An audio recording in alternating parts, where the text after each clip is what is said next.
Olá pessoal, tudo bem? Eu comecei agora há pouco essa live e travou aqui e tudo, e eu tive que reiniciar meu celular. Enfim, vamos guardar o professor Alexandre Piovesan. Sejam todos muito bem-vindos aí. Deixa eu abrir meus arquivos aqui.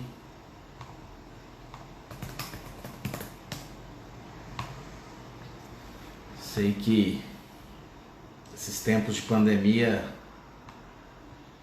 parece que a gente fica animados, né, para aprender. Cansados.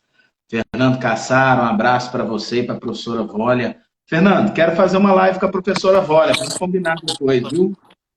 Bem-vindo, Alexandre. Fala, Rafael. Tudo bom? Tudo bem, e você? Tudo ótimo. Olha, muita gente bacana entrando aí. Sejam bem-vindos a todos. Vamos conversar um pouquinho sobre essa MP. Alexandre, eu dei um monte de perguntas aí, né? Perguntas que eu venho respondendo, que a gente está respondendo juntos e estudando em uns grupos. Cara, tem. Agora são 14h30, considerando que foi meia-noite e meia, tem 38 horas que essa MP foi publicada, eu não aguento mais ela. Você tá igual o meme do filme do Sexto Sentido, então, né? Eu postei ontem, o cara lá do Seu Sentido falou: eu vejo MPs. Quanto tempo? O tempo O todo. tempo todo. Fernando, depois eu te chamo no WhatsApp e a gente combina, meu amigo. Vamos combinar um negócio legal aí. Vamos fazer pela ESA também, eu acho que vai ser legal. Enfim, eu não aguento mais. Eu acho que. Eu pensei que minha vida estava difícil quando publicou a 927. Aí, quando você pensa que é impossível, vem um governo e melhora a sua vida, né?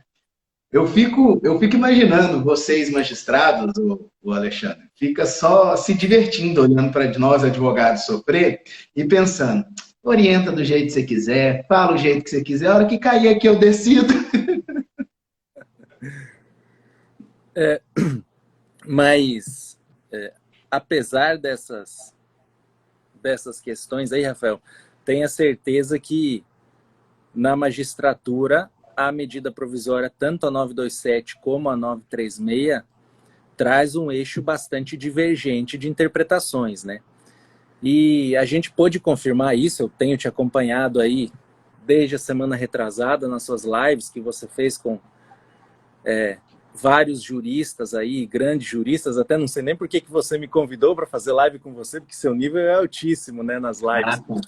Mas eu tenho visto que os posicionamentos a respeito do tema são bastante divergentes. Então eu acho que essa ação informativa que você tem de chamar a atenção do pessoal para os principais pontos, tanto que podem se aplicar na prática para o empregado, como os que podem se aplicar na prática para o empregador, são bastante interessantes, justamente para esclarecer a população, óbvio que não a miúde, mas dos principais pontos que nós temos para que se tenha aí um leque de observação um pouco maior a respeito do cenário que a gente tem hoje com as duas MPs, né? A 927 e a 936. Rapidão. Se você me Rapidão. permite, Você tá diga. falando, eu e você falando aí da 927 e da 936, o Fernando ainda falou assim: não, não esquenta não, que ainda vai votar a MP do contrato verde e amarelo daqui uns dias. Surra de Mais uma. advocacia e direito do trabalho. Mas continua, Mais desculpa. live. Eu queria até começar essa discussão hoje, desse tema da MP 936, chamando atenção para um ponto. O Partido Rede já ajuizou uma ação direta de inconstitucionalidade, que é a MP, que é a ADIM 6363, discutindo justamente a inconstitucionalidade da redução do salário que não ocorra mediante negociação coletiva, e sim mediante acordo escrito entre empregado e empregador. E esse é um dos pontos que vai suscitar um leque amplo de divergências aí na interpretação. O que você acha a respeito dessa condição excepcional que a MP trouxe, em tese, passando por cima de um preceito constitucional que exige a redução do salário mediante participação coletiva do sindicato profissional? Eu mais ou menos respondi essa pergunta na primeira live que eu fiz da 936. Quero compartilhar um raciocínio com você, quando eu fiz a live até com o professor Fabiano, né? Eu acho que a maior fragilidade dessa medida provisória é justamente isso: fazer acordos coletivos quando existe uma disposição constitucional específica que para redução salarial é preciso Rapaz, eu tô com tanto... Acho que eu tô com cansaço acumulado nessa semana. Eu imagino, eu não sei como é que você tá aguentando fazer tanta live. Mas brincadeiras à parte, ó. Quando houver redução salarial, é essencial a negociação coletiva. Então, deixa eu colocar o raciocínio jurídico que eu estou enxergando e que eu acho que a gente precisa, se fosse possível, até uniformizar um sentimento padrão disso. Em primeiro lugar, o Rodrigo Dias defende um raciocínio que eu acho muito interessante e ele parece até que tem sido minoritário nesse sentido. E redução salarial é diferente de redução de jornada e aí, consequentemente, redução do salário bruto. Ele até faz uma comparação com aquela OJ do professor, salvo engano, a 444, na qual o Tribunal Superior do Trabalho valida a redução da jornada de trabalho do professor quando há uma diminuição dos alunos da instituição. E aquela é um raciocínio utilizado pelo Tribunal Superior do Trabalho em que você estaria validando, em razão de uma diminuição de demanda, uma diminuição de jornada e, portanto, uma diminuição de salário. E não haveria redutibilidade do salário nos termos da Constituição, porque o salário hora estaria devidamente obedecido e fixado. Então, a gente não estaria nesse ponto, se intrometendo em uma invasão constitucional, certo? É um dispositivo expresso da Constituição Federal, nesse sentido. Então, a legislação complementar, no caso a legislação infraconstitucional, estaria possibilitando a negociação individual. Então, me parece que o raciocínio é bacana. Aí eu fiz debate online no Instagram de um professor que eu acho incrível, cara, que é o Gustavo Garcia. Eu sou fã do Gustavo, eu literalmente sou fã do Gustavo. Foi meu professor no mestrado, eu conhecia ele pouco. Depois que eu tive a oportunidade de ter aulas com ele, eu acho ele um cara, assim, extraordinário. E como ele passou pelo Ministério Público do Trabalho, pela magistratura, e decidiu por carreira e visão de mundo estudar, escrever, dar aulas e etc., ele traz reflexões bastante interessantes. Conversando sobre isso, falar em decisões e reflexões e professor que é bom, é o Bento Herculano aí dentro da nossa live. Bento participando, desembargador Rapaz, Bento Herculano. Um abraço, Bento. Mas o que eu ia falando aqui, um abraço para o confrade, membro da academia, não meu confrade, né? A um dos membros da Academia Nacional de Direito do Trabalho aí, Bento Herculano. Mas o que eu ia dizer, né? Eu conversando com o Gustavo Garcia sobre esse raciocínio, o Gustavo disse o seguinte: Rafael, eu entendo que não, porque lá a gente está falando de salário hora. Então eu entendo que existe sim um raciocínio de flexibilidade para salário hora, salário tarefa, em que você reduz. Mas quando a gente tem um salário mensal, eu entendo que a redução da jornada ou a redução do trabalho gera sim a redutibilidade salarial prevista na Constituição Federal e a gente teria um problema de constitucionalidade aí. Pois bem, problema posto. O que eu vejo, Piovesan? Todos os constitucionalistas, todos os pensadores, todos os professores, isso não é segredo para ninguém, falam que os princípios da Constituição Federal eles têm que ser sopesados e a gente tem que fazer um balanceamento dos princípios constitucionais. E neste momento, Alexandre, me parece muito razoável, com base no princípio da coletividade, da preservação de emprego, da saúde pública, da preservação da economia. Eu acho que, em razão de todos esses princípios mais importantes, a gente flexibilizar de uma forma um pouco reduzida, flexibilizar uma ponta dessa negociação coletiva para redução salarial, talvez aí nesses exatos termos e parâmetros que a MP trouxe para valores até 3 salários mínimos e até 25%, poderia ser feito. Eu acho que é razoável, sim, dentro do balanceamento dos princípios constitucionais. Olha, se o Bento Herculano concorda comigo, eu posso terminar a live e ir embora, que eu já alcancei aqui o objetivo do dia. O objetivo já foi alcançado. Mas, enfim, brincadeiras à parte, obrigado, Bento. Sua opinião é muito relevante, eu acho que a gente precisa todo mundo pensar nisso, mas eu acho que nesse momento existe um equilíbrio aí de princípios constitucionais de a gente fazer uma pequena flexibilização. Até porque, Alexandre, eu pego no segundo ponto aí dessa discussão da MP. Antes de a gente entrar aqui, tem um advogado que é um grande amigo, o Sérgio, ele me fez a seguinte pergunta. É possível, responde direito, um grande perfil também, tanta gente boa, excelente lives aí que ela está trabalhando com todos nós. Não vou contar o nome dela, porque eu não sei se pode contar, porque ela coloca só o perfil, né? Até conversamos já esses dias. Veja, antes disso, Alexandre, eu quero colocar uma outra questão. E se não puder?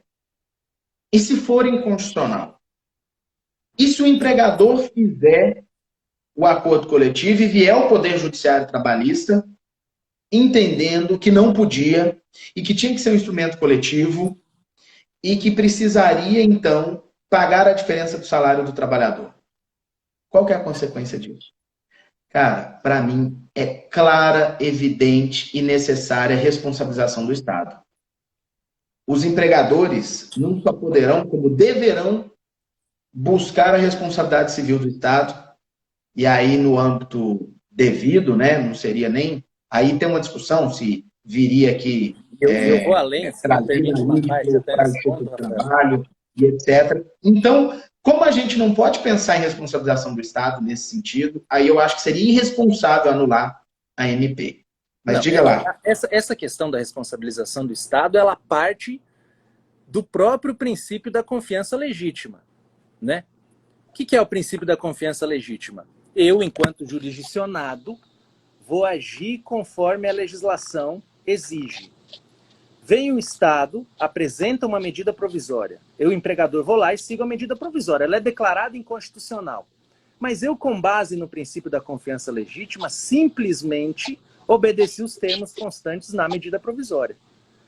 Então, eu não consigo enxergar nessa hipótese que haveria uma responsabilização direta do empregador simplesmente com base no princípio da alteridade. Porque ele agiu, né, confirmando ou ratificando preceitos autorizativos constantes na própria medida provisória.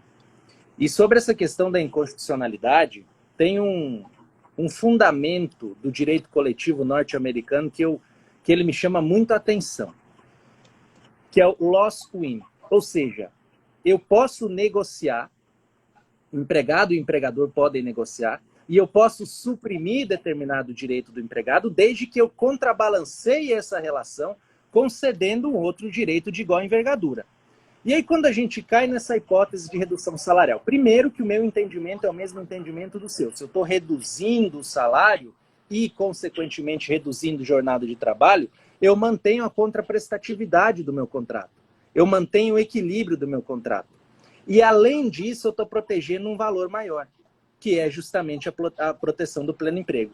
Então, quando eu começo a cotejar, a avaliar a densidade nuclear desses elementos constitucionais, desses direitos fundamentais que regem as relações de trabalho, eu começo a perceber que a proteção do pleno emprego é um dos elementos principais nesse momento de crise para consubstanciar a própria dignidade da pessoa, do trabalhador. Mesmo que haja uma redução de salário atrelada a uma redução de jornada de trabalho. E aí fizeram uma pergunta, a Jéssica não respondeu se eu poderia falar o nome dela ou não, acabei de falar sem querer, mas fizeram uma pergunta aqui. E o princípio da dignidade da pessoa humana? E aí vamos responder essa pergunta, Porque a gente sai do plano filosófico jurídico e vamos entrar no objetivo da live de perguntas e respostas. Gente, o princípio da dignidade da pessoa humana ele é absoluto. É o mais caro princípio da Constituição Federal. Falar em gente boa, Alexandre, olha quem entrou aí, ó. Bessa. Wellington de Bessa. Gente, segue o Wellington de Bessa, vale a pena. Pensa num cara que tá cheio de live bacana, todos os dias com um monte de gente aí. Grande abraço para você, amigo Wellington. E nossa futura colega também aqui da magistratura, Caroline Revelato, fez um comentário aí, ratificando a nossa tese. E isso engrandece muito a nossa live, né? Bom demais. Mas, gente, dignidade da pessoa humana é o princípio mais caro que há na Constituição Federal. Só que a gente não pode esquecer que não é nem só que a gente não pode, a gente jamais pode esquecer como que a gente classifica, qualifica e garante a dignidade da pessoa humana.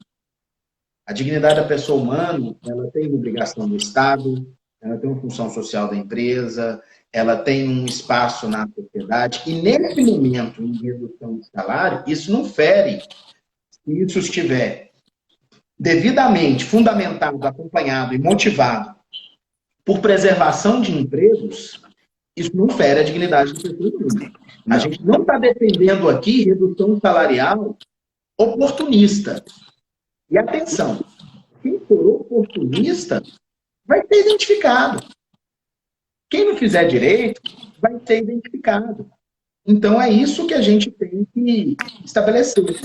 É garantia de dignidade coletiva da pessoa humana o que a gente está passando. Não sei se vocês... Eu estava assistindo hoje, na hora do almoço, no jornal, e saiu um dado muito interessante,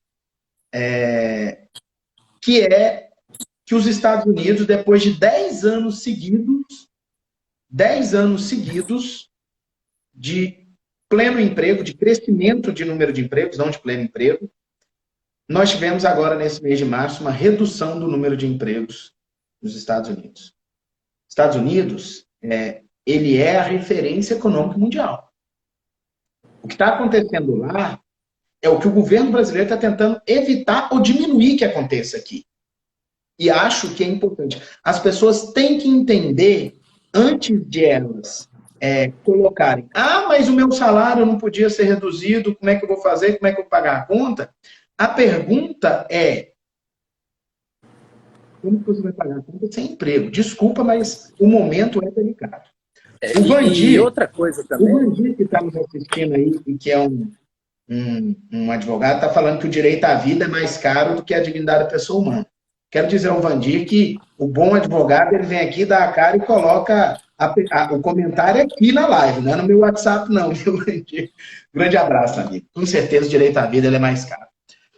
Mas entende, e assim, é muito interessante, Rafael, a gente falar de dignidade da pessoa humana, até para evitar o vilipêndio a esse princípio. Alguns entendem que é princípio, outros entendem que é valor, outros entendem que é uma norma hipotética fundamental, outros entendem que é uma regra positivada na Constituição, mas, a grosso modo, a dignidade da pessoa humana é o quê? É o vetor axiológico máximo da Constituição, é o centro de gravidade da Constituição. E para eu consubstanciar a dignidade da pessoa humana, eu tenho confluência de todos os direitos fundamentais, ainda que minimamente garantidos. Não restringidos, mas minimamente garantidos. Essa é a teoria do feixe de direitos, a teoria do cluster rights. Então, nessa situação aqui, o que acontece? Eu estou reduzindo o salário.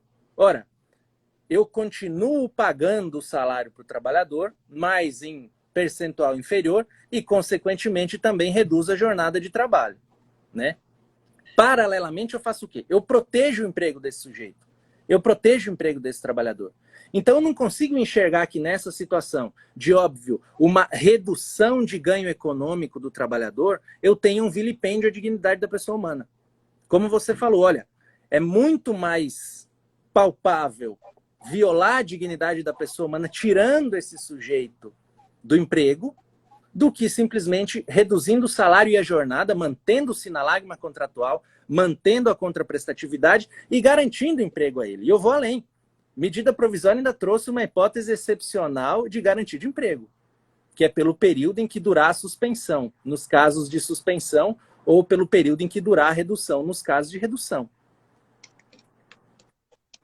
Maravilha. Então, eu acho que foi importante, e aí para finalizar esse momento, eu quero dizer que me perguntaram hoje se eu entendia que existia, e eu comecei a falar isso e parei, se eu entendia que existia algum risco em aplicação de um determinado instituto lá que a pessoa me apresentou. E eu, assim, de forma até engraçadinha, mas falando muito sério, falei, cara, a gente tem risco até para respirar nesses tempos de pandemia. Quanto mais fazer alguma decisão jurídica, tomar alguma decisão jurídica. E é verdade isso. Tem risco de seguir a MP 927, tem risco de seguir a MP 936, tem risco de não seguir nada, seguir só a CLT, tem risco de o trabalhador ir trabalhar, tem risco de o trabalhador não ir trabalhar. Gente, é o momento de decisão gerencial e jurídica. Eu tenho respondido todos os dias aos meus clientes o seguinte, Pelvezano. Todos os dias, um dos meus clientes pergunta, doutor Rafael, o que você acha que eu faço? Você acha que eu dou férias? Você acha que eu dou banco de horas? Você acha que eu suspendo? O que você acha que eu faço? E eu criei até uma resposta padrão para isso. Falei, olha, essa é uma decisão de gestão. Essa não é uma decisão jurídica. Eu vou te falar o que você pode, o que você não pode, o que tem mais risco e o que não tem mais risco.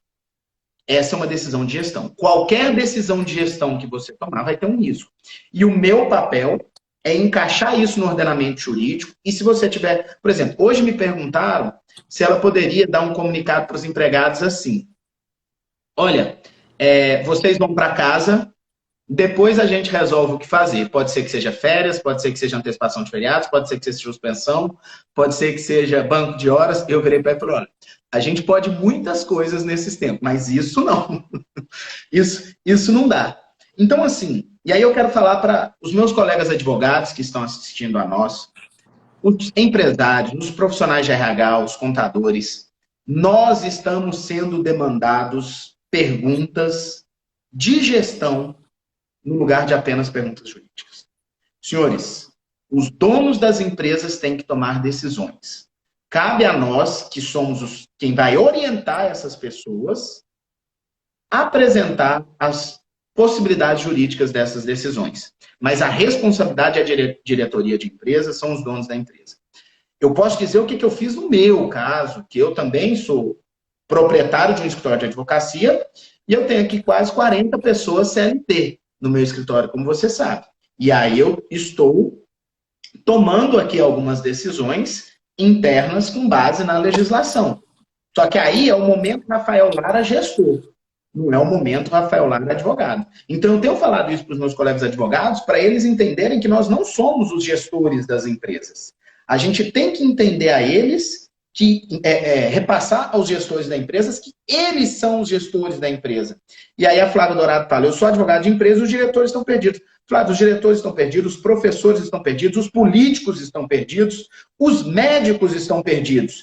É muito razoável que a gente esteja perdido. Agora, a gente tem que ter bom senso, direcionamento e ir adiante. Bem, primeira pergunta, Pelvezano. Vamos entrar nas polêmicas um pouquinho? Pessoas... Cadê? Peraí. Deixa eu pegar aquelas... Cadê? Para a gente começar. O empresário decide pedir o benefício, mas após um mês as coisas melhoram. Não, vamos começar por outro. Gente, desculpa a confusão. Primeiro, gestante. Pode suspender? É uma pergunta? É uma pergunta. Eu, particularmente, não vejo óbvio a suspensão do contrato da gestante, não. Até porque, se assim fosse, considerando o estado gravídico dela, a medida provisória traria alguma restrição nesse sentido e não traz. Beleza. Eu também entendo que não há problema na suspensão do contrato da gestante, desde que isso não entre, evidentemente, no tempo de recebimento da licença maternidade. Porque aí ele entraria em choque de uma previsão, e eu sei que você pensa isso também, só não alertou, entraria em choque dos outros dois benefícios. Mas ainda na gestante, que é uma polêmica que está muita gente perguntando aí. E a redução de jornada e redução de salário da gestante, já que existe previsão de que a ela é garantido o mesmo cargo, o mesmo salário, etc. Sim, mas veja só, a gente não consegue ou não dá para confundir essa garantia legal de manutenção de mesmo cargo e de mesmo salário quando há necessidade de mudar a função da gestante com essa situação excepcional que a gente vive agora, que atinge de maneira abstrata, genérica e indistinta toda a população. Tá? Então, essa cláusula legal, nesse primeiro caso, olha, a gestante devem ser garantidos a mesma jornada de trabalho, o mesmo salário, as mesmas condições, enfim, tudo bem. Ela se aplica para uma hipótese bastante específica. Aquela gestante não consegue exercer as atividades que ela exercia anteriormente, eu vou ter que mudar ela de função. Ela estava numa função que ela ganhava 3 mil, era a função X. Agora eu vou ter que colocar ela numa função que ganha R$ 1.500. Não, tudo bem. Se o sujeito dessa função que ela vai ganha R$ 1.500, não tem problema, mas ela não pode ter o salário reduzido. O espírito da lei, a mens legis desse dispositivo é essa. É diferente geral dessa situação, exatamente. Tá. Eu concordo com você. Então, para a gente ganhar tempo, eu não vou ficar aqui repetindo o que a gente concorda, tá? Pronto. Gente, tem tanta pergunta boa. Olha só, eu vou falar os temas que a gente vai conversar aqui. Se as pessoas já aposentadas que estão trabalhando no CLT também vão poder receber o benefício. Se os cursos do artigo 17 da MP são obrigatórios. Se é possível solicitar empréstimo concomitante BNDES, benefício da MP. Se pode suspender estagiário. Se tem aplicação para aprendiz. Vamos falar aqui sobre domésticos. O Mauro, meu amigo Mauro, até pediu para eu falar bem sobre domésticos aqui. Vamos falar sobre domésticos. O filiado ao sindicato é a comunicação da acordo individual. Muita coisa. Então, vamos começar a responder de forma um pouco mais objetiva. Primeiro aqui. Primeiro não. Antes da gente fazer essas respostas, eu vi o Gustavo entrando aí, o Piovesan, e aí eu lembrei da nossa pós. Deixa eu falar da nossa pós rapidamente aqui para todo mundo.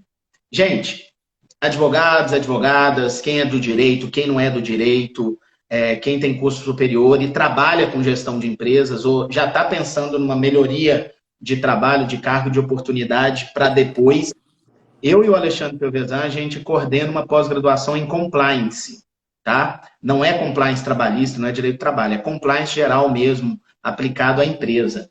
Se vocês quiserem mais informações, por favor, entrem em contato conosco, nós temos o site aí, é uma pós-graduação pela PUC de Goiás. Podem mandar no nosso privado aí, que a gente manda aí as informações. Se o Gustavo ainda estiver assistindo aí, puder colocar aí o site da Para Educação e o WhatsApp aí, a gente está à disposição.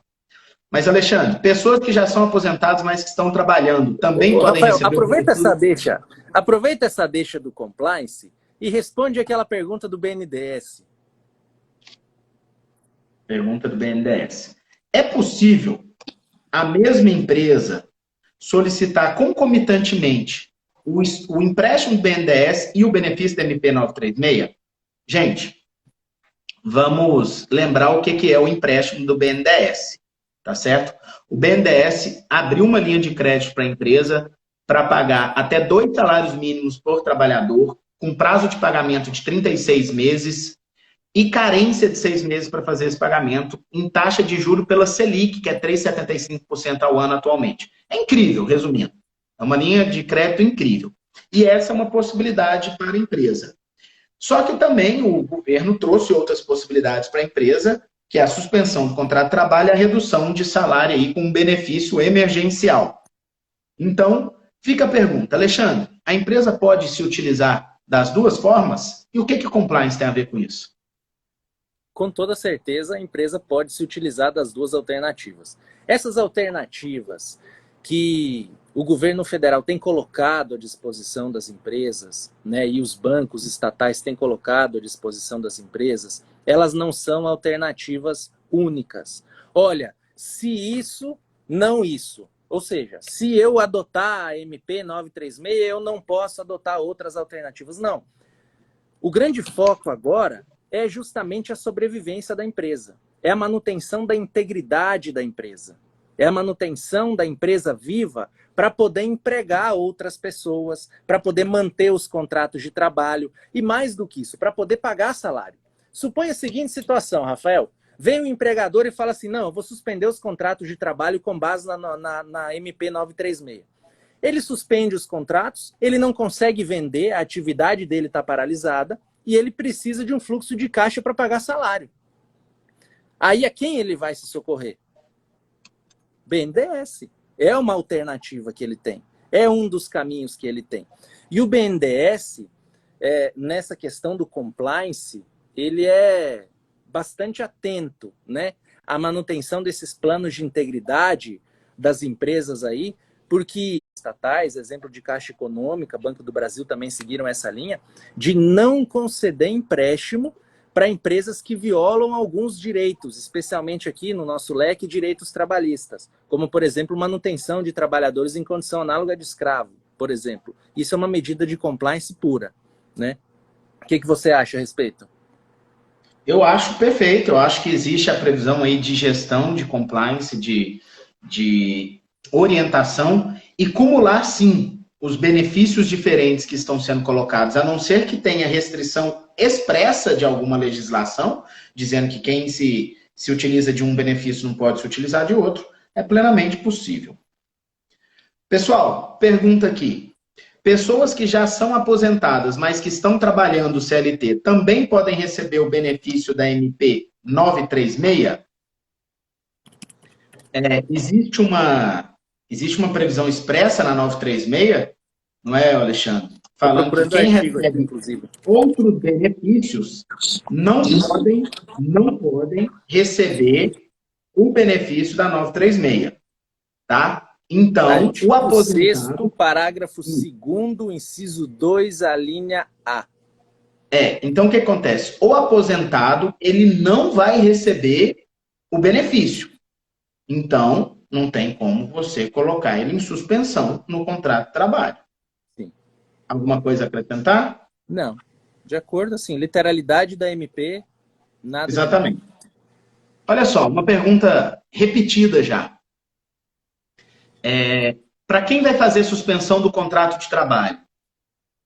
O artigo 17 prevê cursos. Só que o artigo 17, ele tem uma redação interessante, que ele remete aos cursos do 476A, dizendo que aqueles cursos do 476A, durante o tempo de calamidade pública, podem ser feitos online.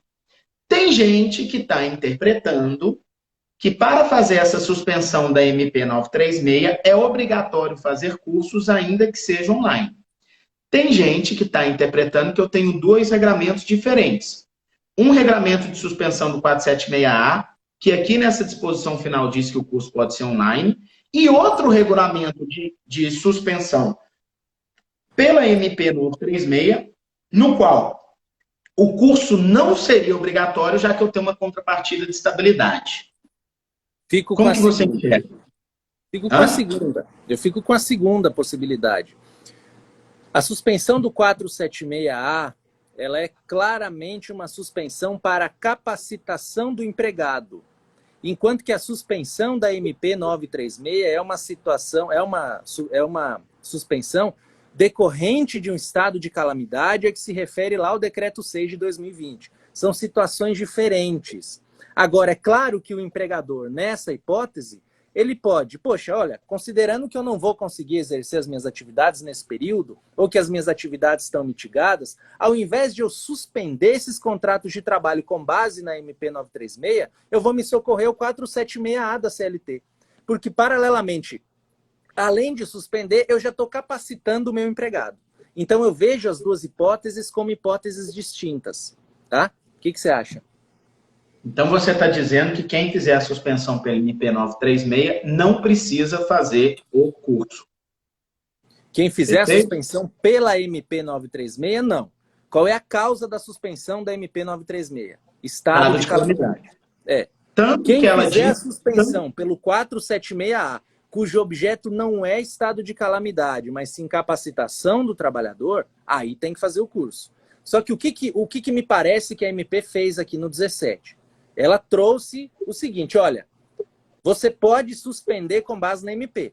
Mas se você optar por suspender com base no 476A, você vai observar o artigo 17 aqui. É uma boa linha de raciocínio, eu defendo ela também, mas eu tenho ficado com medo aí das interpretações de obrigatoriedade do curso. Eu também entendo que não é obrigatório, mas é bem complexo isso. Heitor Emiliano perguntou sobre aquela nossa primeira pergunta, quem aderiu ao empréstimo não pode dispensar pelo prazo de 2 meses. E os contratos a termo? Para ninguém, viu, Emiliano? Garantiu estabilidade, contrato a termo, entendo eu, que vai virar contrato por prazo indeterminado se você fizer um empréstimo para pagar o folha de salário desses trabalhadores aí. A não ser que você faça o pagamento da estabilidade. Tá? Eu discordo. Diga. Eu acho que, se tratando de um contrato a termo, o trabalhador, não. Contrato a termo, assim, eu já tenho um dever de transparência no ato da assinatura do contrato, e esse dever de transparência ele já é bastante claro. Ele já é bastante claro. Ele já é bastante especificado. Olha, o seu contrato dura até tanto. Já é um contrato precário. Já é um contrato com prazo estipulado. Então, me parece que nessa hipótese não há que se falar em convolução do contrato a prazo determinado para contrato a prazo indeterminado. Tá? Justamente porque a necessidade do empregador no ato de fazer o contrato é uma necessidade transitória, né? Então, ele pode se valer do empréstimo, penso eu, para pagar salários dos trabalhadores que terão uma garantia provisória de emprego pelo período a que dispõe a regulamentação própria, salvo os casos de contrato a termo. Tá, só que é complicado porque a regulamentação fala o seguinte, que aqueles empregados que eu contraí o empréstimo para pagar os seus salários, eu preciso garantir a eles 2 meses de estabilidade. Então, assim, exclua esses empregados da lista, então. Talvez para ser mais seguro. Acho bem complicado aí. Eu entendi, acho que eu entendi o que você razoável, disse. Porque o empréstimo amarra, sim, ele amarra o pagamento de salário, por exemplo, ao João. Olha, só que o João tem contrato a prazo determinado. Aí como é que você vai fazer? Mais ou menos isso, né? Exatamente. Aplica a lei, aplica a MP 936 para aprendizes domésticos? Se eu não estou enganado, aprendiz tem uma previsão específica, que é o artigo 15 da medida provisória. Ele fala expressamente, o disposto nessa medida provisória se aplica aos contratos de aprendizado e de jornada parcial. Sim, sem dúvida. O que eu tenho certeza que se aplica ao doméstico, até porque é o seguinte, nós vivemos no Brasil uma época em que o doméstico ele era colocado à margem da sociedade. Quando fizeram eu acho que também é previsão expressa, sabe por quê? Olha só, artigo 9º. O benefício emergencial poderá ser acumulado com o pagamento pelo empregador de ajuda compensatória mensal em decorrência da redução e de salário ou da suspensão temporária. Sim. Inciso 5. Não integrará a base de cálculo do valor devido ao fundo do FGTS e pela Lei Complementar 150. A própria medida provisória citou a Lei Complementar 150, que é a lei doméstica, sem dúvida nenhuma. E a própria J358, antes da Lei Complementar 150, já trazia a possibilidade de pagamento de salário hora de acordo com a jornada de trabalho. Trabalha 4 horas, recebe 4 salários mínimos hora. Perfeito. Estagiário. Aplica a MP 936 aos contratos de estágio? Eu tenho uma opinião sobre isso, vou adiantar enquanto você pensa. Estagiário não é empregado, gente. Então, não aplica a 936 para os estagiários. Por outro lado, o contrato de estágio não tem prejuízo nenhuma para ser suspenso. Inclusive rescindido, se for o caso. Você não precisava da 936 para suspender os contratos de estágio. Fechou a empresa, paralisou, vira para o estagiário e fala, gente, lamento muito, os contratos estão rescindidos todos, ou suspensos, o que você decidir. Tchau, obrigado. Quando a empresa voltar a funcionar, vocês voltam. Agora, redução de jornada e redução proporcional de salário é possível para o estágio? Primeiro que não é salário, é bolsa. E você pode pactuar, você pode fazer um aditivo contratual no seu contrato de estágio, reduzindo, sim, o tempo que ele vai se destinar ao estágio e o valor da bolsa dele. Então, assim, não precisaria de MP 936 para aplicar tudo que tem aqui para o estágio. A diferença é, o governo não vai pagar contrapartida para o estagiário. Então, suspensão sem remuneração, redução sem remuneração. Tá ok? De acordo. Bem, ouvindo vocês falar, filiado ao Sindicato de Comunicação de Acordo Individual. Olha só, pessoal, muita gente tem feito essa pergunta. Como é que eu comunico para o sindicato se eu não sou filiado, se o empregado não é... Gente, não existe isso. Sindicato no Brasil, a associação e a vinculação é compulsória, tá certo? Sendo associado ou não, tem que comunicar. Como? Por e-mail, por escrito, do jeito que quiser. Se o sindicato não quer receber, não quer fazer nada com aquela comunicação, o problema é dele. Mas a comunicação é obrigatória. A Luana está falando que o estagiário é sempre prejudicado. Luana, o estagiário não é prejudicado. Entenda, uma brincadeira que eu faço muito. O estagiário está no final da cadeia alimentar. Tá certo? Então, é um tempo na vida que faz parte do crescimento psicológico dele e profissional passar por isso. Isso faz parte da educação.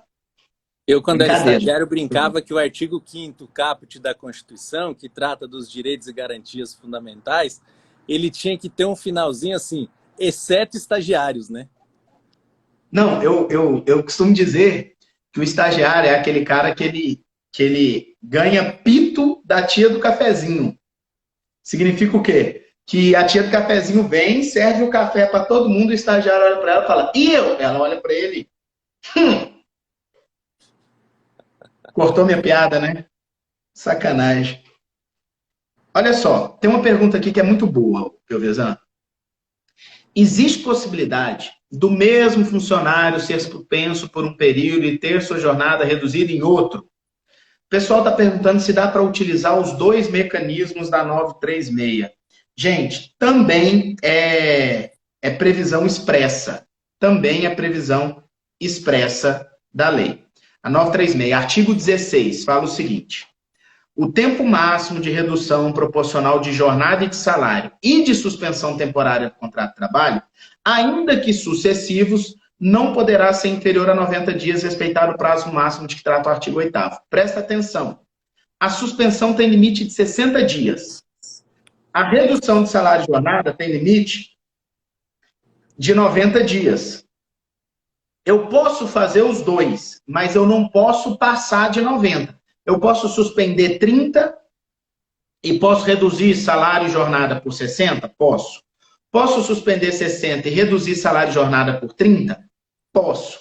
E aí eu já faço uma outra questão que o pessoal fala, que é se pode fazer a suspensão e aí se a empresa retornar antes de 30 dias, você pode cancelar essa suspensão. Essa é a pergunta. Professor, não sei o que você pensa sobre isso, mas olha a leitura do artigo 8º.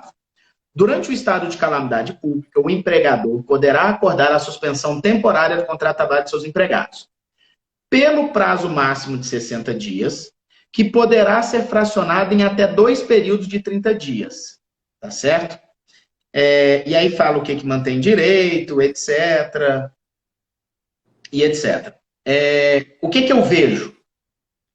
Não é possível a suspensão do contrato de trabalho por menos de 30 dias. É essa a leitura que eu estou fazendo. Então, se o contrato estiver suspenso por 30 dias, hoje de manhã o Caiado já determinou a continuidade da quarentena por mais 15. O Caiado ia fazer um anúncio agora às 15 horas, deve ter alterado algumas coisas, eu não sei o que resolveu ele para o estado de Goiás. Mas veja, você faz a suspensão por 30 dias. Em 15 dias autoriza o retorno. Você pode cancelar essa suspensão? Eu entendo que não. O que se faz se isso acontecer? Eu não tenho uma resposta certa ainda para isso. Tenho que pensar mais. Mas numa resposta inicial, eu diria que a gente pode comunicar o fim da suspensão e utilizar isso que ficou para trás como banco de horas.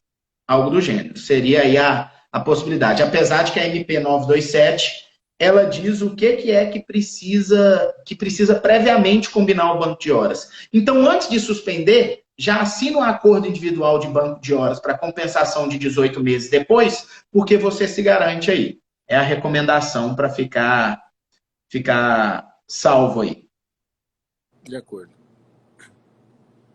Bem, pode suspender retroativo a data da MP? Boa, manda. O que você acha? Eu acho que não. Medida provisória ela tem prazo de vigência a partir da publicação, não tem como suspender retroativamente. Para mim é impossível você jogar essa suspensão para trás. E o próprio artigo 11, porque o artigo 11º, né, ele tem uma medida, o artigo 11, ele tem uma previsão bastante interessante aqui.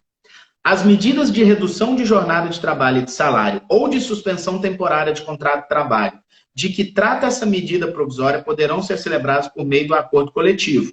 Ok? E aí ele traz o seguinte no parágrafo 3º. As convenções ou acordos coletivos celebrados anteriormente poderão ser renegociadas para adequação de seus termos, no prazo de 10 dias contado da data de publicação dessa medida. Até a negociação coletiva precisa ser repactuada. Então, assim, é tudo daqui para frente, gente. Não dá para retroagir. E o que vale chamar atenção aqui é o seguinte. Permanece a regra de que não existe ultratividade de norma coletiva quando ele fala isso aqui no parágrafo 3º. Perfeito. Perfeito. Terminou a norma coletiva, mas a gente está no estado de calamidade. Como? Ô, Alexandre, traduz ultratividade para quem não é do direito. Termina o prazo de vigência da norma coletiva. Estamos em estado de calamidade. Não teve outra negociação. Essa norma coletiva não vai continuar vigorando no prazo de calamidade. Não vai continuar. Terminou o prazo de vigência da norma coletiva. Independente de o prazo ou o período de calamidade estar em aberto ou não, encerrou a norma coletiva. O empregador não é mais obrigado a cumpri-la. Nem o empregado. Perfeito. Agora, tem uma outra pergunta parecida com essa, que é interessante responder também. Aquele empregador que tinha dado férias para o seu empregado, deu 30 dias de férias. Aí vem a MP e abre possibilidade de suspensão do contrato de trabalho. Eu posso cancelar as férias que estavam em curso para poder suspender o contrato?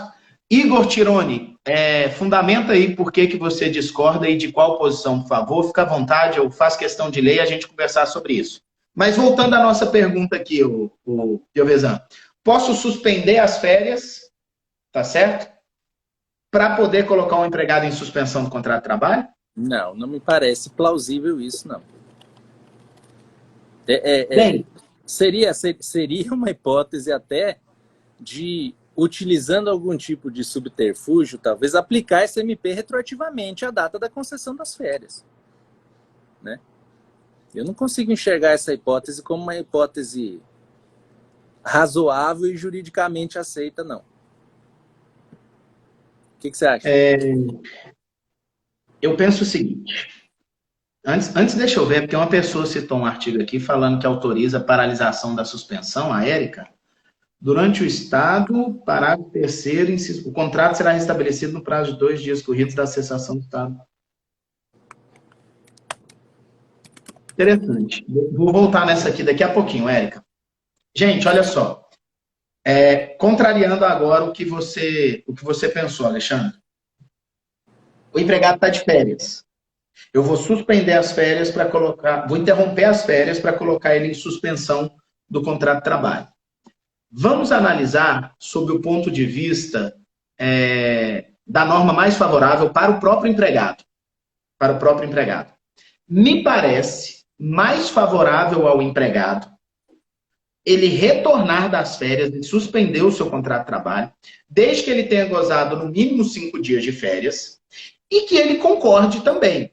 Por quê? Porque ele deixa para gozar as férias dele num período em que ele pode sair, pode visitar a família, pode descansar e assim por diante. Então, me parece que é até a aplicação da norma mais favorável para o empregado essa interrupção das férias para ele gozar essas férias no período adequado.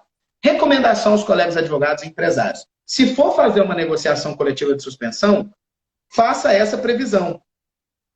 Que aqueles empregados que estiverem em férias terão seus períodos de férias interrompidos para suspensão do contrato de trabalho. Porque se estiver previsto na convenção, aí no acordo coletivo, aí acabou o debate se pode ou não.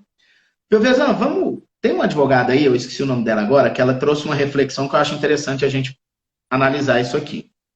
Ela fala que o artigo 8º, parágrafo 3º, inciso 1, diferente do que a gente falou, autorizaria a interrupção da suspensão. E ele fala o seguinte: durante o estado de calamidade pública, poderá acordar a suspensão do contrato de trabalho de seus empregados pelo prazo máximo de 60 dias, que poderá ser fracionado em até 2 períodos de 30 dias.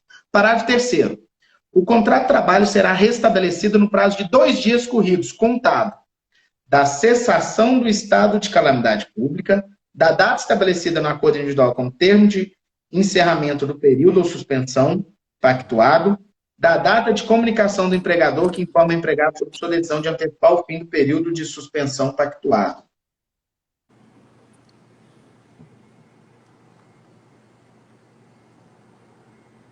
Eu só não sei como é que vai operacionalizar, mas ela está certa. Prever, prever. Está previsto. Ó, eu vou refletir melhor sobre isso aqui. Eu acho que a gente tem que pensar um pouquinho melhor sobre isso aqui. Não, me parece incompatível com a própria regulamentação. Tem que esperar sair essa regulamentação para entender se o governo vai pagar o benefício proporcional. Lá no início eu falei, ó, eu entendo que não pode interromper, eu entendo que não pode interromper, não no sentido de que é proibido interromper, mas no sentido de que a interrupção vai precisar de um ajuste de que título que ficaram esses dias para trás. Tá certo? E foi por isso que eu apresentei aquela sugestão que se utilizasse como banco de horas. Se a regulamentação, que ainda não saiu, trouxer possibilidade de pagamento proporcional, aí eu acho que a questão está resolvida e respondida. Tá certo? Questão resolvida e respondida. Que pode, mas não tem previsão ainda, e me parece que, pela organização administrativa do Estado, a gente não vai conseguir interromper com menos de 30 dias, ou entre 30 e 60 por questões de pagamento. Mas aí eu pego carona na outra pergunta que já apareceu aqui nos stories. Pessoal, e a grávida não, e o contrato de experiência? Como é que fica o contrato de experiência? Eu posso suspender o contrato de experiência? No caso de suspensão do contrato de experiência, como é que ficaria? Eu vejo duas possibilidades. Eu não sei o que você pensa. Primeiro, lá no artigo 472, parágrafo 2º da CLT, fala o seguinte: nos contratos por prazo determinado, o tempo de afastamento, se assim acordarem as partes interessadas, não será computado na contagem do prazo para a respectiva terminação. Então, as partes poderiam, durante essa suspensão, suspender o contrato de aprendizagem. Depois que o trabalhador retorna, você volta a contar o período de aprendizagem. Me parece a solução mais prática. Você ajusta nesse termo e prevê.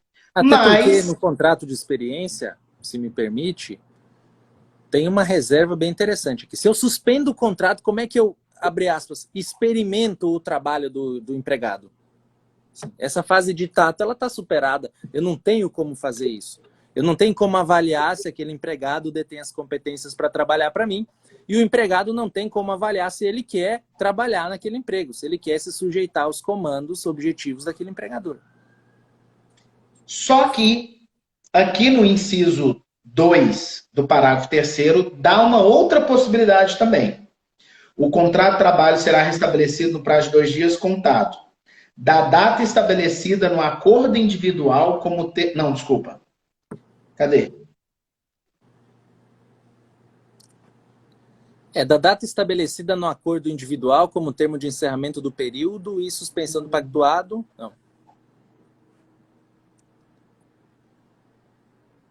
Eu esqueci aqui onde eu estava. A outra possibilidade seria fazer essa suspensão e interrupção imediatamente quando o empregado voltasse, pelo término do contrato. Pelo término do contrato de experiência. É o mesmo raciocínio do atestado médico, gente. É o mesmo raciocínio do atestado médico. Suspensão do contrato de trabalho. Não conta o tempo de contrato de trabalho. Certo? Uma outra pergunta, a gente está acabando nosso tempo e daqui a pouco o Instagram vai derrubar a gente. Deixa eu já colocar uma outra pergunta. A empresa deu 15 dias de férias para o empregado. Esses 15 dias de férias ia acabar... Quem começou no dia 19 de março, que foi o tempo de paralisação aqui em Goiás, as férias acabariam amanhã. A empresa pode emendar mais 15 dias de férias agora? Eu entendo que pode, desde comunicado com 2 dias antes no termo da MP 927. E aí, gente, ó, hoje é o último dia de férias. O que você faz?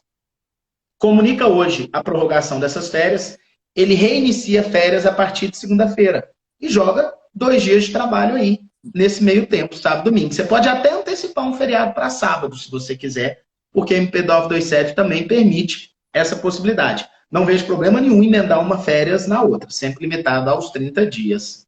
Outra pergunta boa aí do João Gabriel. Pode o empregado não aceitar a suspensão ou redução proporcional? Ou seja, o empregado pode discordar dos termos da MP 936, o Piovesan? Eu entendo que pode. Ele não é obrigado a aceitar. A MP não traz uma imposição. Só que o empregador também pode dispensar ele, né? O empregador pode falar, olha, sim, é uma faca de 2 gumes. Você não quer se sujeitar a essas condições porque eu não estou conseguindo pagar salário. Não, não quero. Falo, não, então vou pagar a sua rescisão. Não vai ter como continuar. Não é uma... É uma questão de conveniência de interesse das duas partes nessa hipótese. Adriane Barbosa perguntando sobre a questão aí da suspensão do contrato e o 476A. Não, tô muito tranquilo com relação a isso, não tenho previsão nenhuma. Eu trouxe aqui a resposta do 927 no 472, parágrafo 2º. Eu acho que é isso que aplica. Eu ia dar uma outra possibilidade que eu me perdi aqui, que era uma alternativa, tá? Mas eu acho que é essa a resposta aí. Alexandre, a gente vai ser derrubado pelo Instagram. Quero te agradecer aí, tá certo? Domésticos e professores que estão dando aulas online, como ocorreria a redução? Doméstico a gente já falou que aplica e normal. Professor com aula online, você vai reduzir a carga horária dele para as cargas horárias que ele efetivamente for fazer. Normal, não tem nenhum problema não. Cara, obrigado por você ter vindo aqui. Rafael, pelo convite. Quero dizer que é sempre uma satisfação aí quando a gente concorda e quando a gente discorda. Muitas perguntas ainda sem que a gente não deu tempo de responder. Quero agradecer também, acima de tudo, por estar coordenando a pós de compliance juntos, tá certo? Eu acho que é uma pós que está incrível, diferenciada, e, aliás, é uma das alternativas de posicionamento profissional quando a gente vier pós essa grande quantidade de informações e a crise econômica mesmo que vai vir. Acho até que a gente precisa se preparar e antecipar. Eu vejo que a pós, que está prevista para começar em maio, é uma oportunidade de, em tempos difíceis que a gente enxerga ao longo, já estar numa pós dessa é quase que garantir o seu futuro, né? Penso isso e penso de verdade. Se alguém tiver alguma dúvida sobre a pós, pode mandar inbox para a gente. Graciele, a previsão é que vai iniciar em maio, só que a gente precisa ver essa questão das paralisações aí. Até no meio de abril a gente vai decidir se começa em maio, junho ou agosto, tá certo?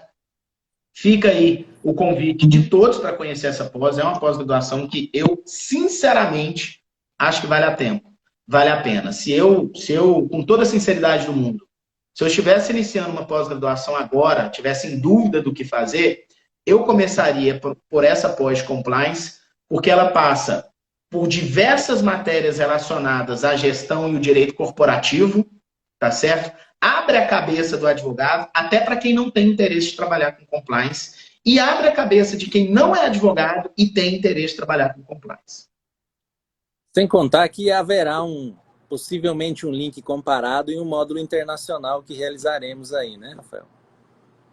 Claro. Manda pra gente aí, ó. O Instagram tá me avisando que vai derrubar.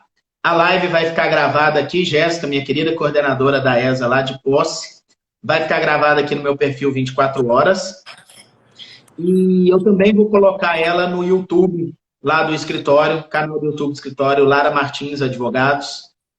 Depois eu deixo ela lá, tá bem? Gente, Valeu. gratidão. Alexandre, tá Obrigado, caindo. pessoal. Valeu. Valeu, Rafael.